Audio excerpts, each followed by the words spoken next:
Berhenti manipulate. Oh, ni propaganda, ni lakonan je. Ustazah pun pandai berdrama, mesti dah dirancang ni. Ni ustazah penunggang agama. Ya Allah, saya pelik dengan manusia hari ni. Itulah kata ujian.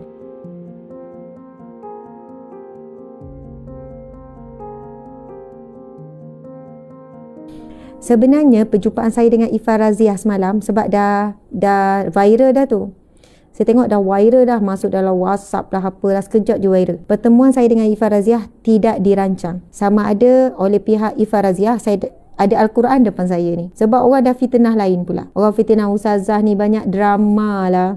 Lepas dia dah kecam-kecam buat pertemuan macam ni. Boleh percaya ke ustazah ni orang politik? Macam tu lah. Sebenarnya ada benda beban berat yang saya duk bawa. Saya duk bawa sebulan dah kot. Jadi beban berat tu saya rasa saya perlu buat sesuatu lah. Saya perlu buat penjelasan bertulis supaya fitnah, sangkaan buruk. Saya tak kisah saya difitnah, saya disangka buruk. Tetapi yang paling lebih utama adalah berkenaan dengan pendidikan akhlak ummah. Subhanallah. Jadi mungkin disebabkan itulah kekuatan. Bukan untuk membela diri saya, tetapi saya perlu menulis bukan atas sebab nak membersih dan menyucikan diri, tetapi atas sebab tuntutan agama itu sendiri.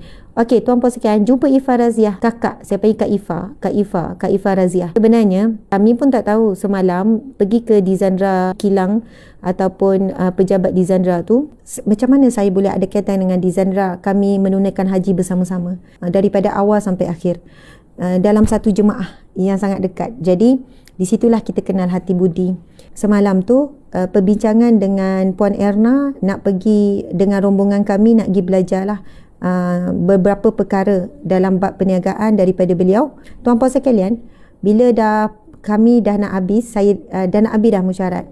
Masa tu dah dekat asar. Lepas tu wakil pada mereka memang ada sebut, ada staff Puan Erna ni bisik, nak jumpa kat mana Ifah Raziah. Sebab apa? Sebab dah ada meeting lain. Adakah nak jumpa Ifah Raziah ni di luar? Lepas tu saya kata, oh, siapa yang nak datang? Siapa nak meeting? Ifah Raziah nak meeting. Saya kata, oh, Kak Ifah ke? Ya, tapi kami dah cadangkan untuk meeting di luar sebab dah tim ustazah ada kat sini. Saya pun cakap, ajaklah meeting kat sini. Mesti ada tempat boleh meeting lagi daripada bilik meeting ni kan. Ajaklah datang sini sebab saya pun teringin nak jumpa. Masa pertemuan semalam tu memang tak dirancang.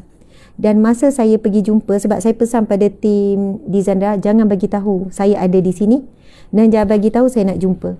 Maksud saya pun tak tahu bahawa saya Ifah Raziah akan pergi ke Dizandra pada hari yang sama saya pergi. Maksudnya aturan ni memang dah diaturkan. Mungkin tuan-puan tahu apa yang berlaku kan, selepas isu kontroversi bab umrah, kemudian ada lagi lah isu yang lain menyusul selepas itu. Jadi benda tu jadi panjang sikit kan, dan ia adalah ujian berat jugalah buat beliau.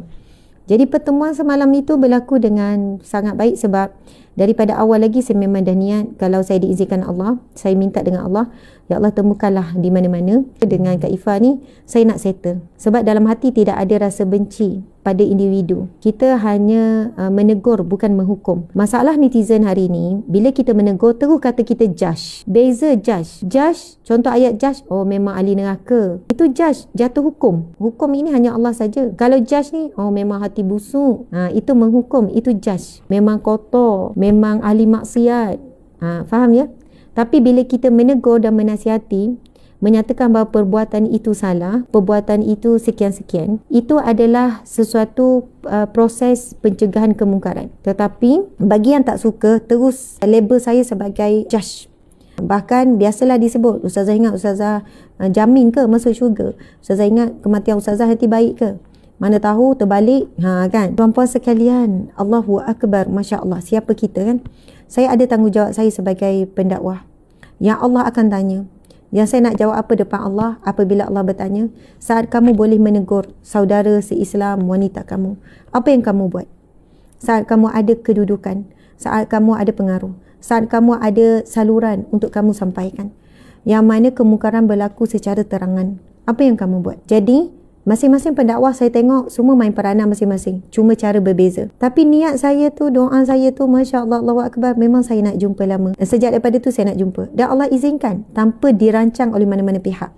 Dizandra tak rancang, saya tak rancang, Kak Ifah Raziah pun tak rancang. Tapi Saya duk bayangkan kalau saya jumpa dia, saya kata saya akan peluk, saya akan cium, dan itulah yang berlaku. Bila dua-dua memandang, tuan-puan boleh cari video tu sebab Kak Ifah dah share dekat TikTok. Subhanallah, bila saya buat apa yang saya niat dan memang harmoni. Jumpa, terus salam, terus peluk, terus cakap yang baik-baik saja. Masya Allah.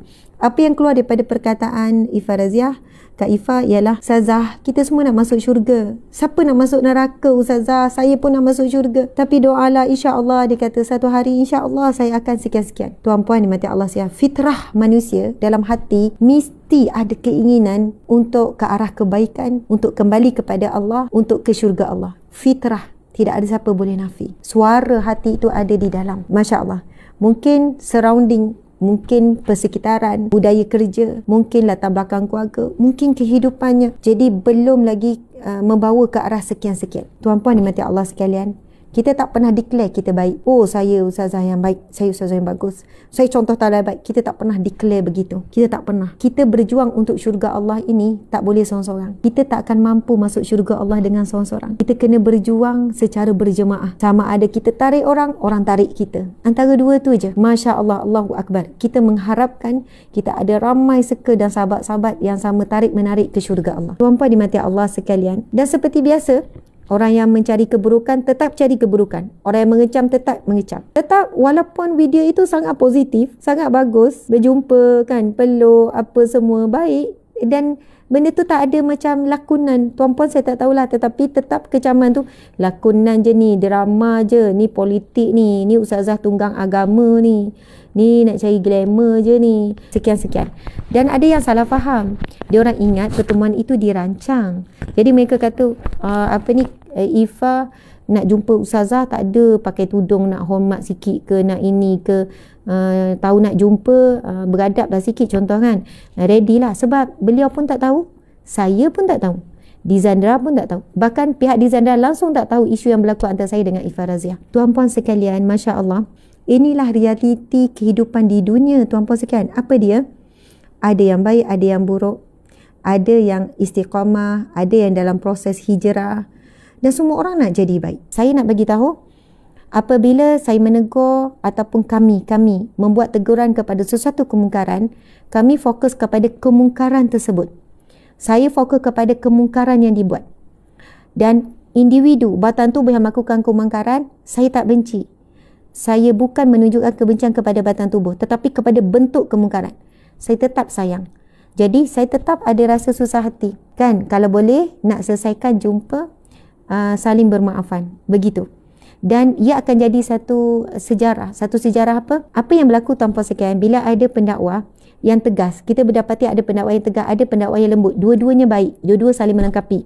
Bukan kata yang tegas je bagus, yang lembut pun bagus. Sebab ada orang terima dakwah yang lembut. Tuan-puan dimati Allah sekalian, bila berlaku viral, kan, teguran secara keras, secara terbuka begitu, para artis ni mula berhati-hati. Kesan daripada tersebut memang ada. Kita tak boleh nafi. Para artis ni berhati-hati.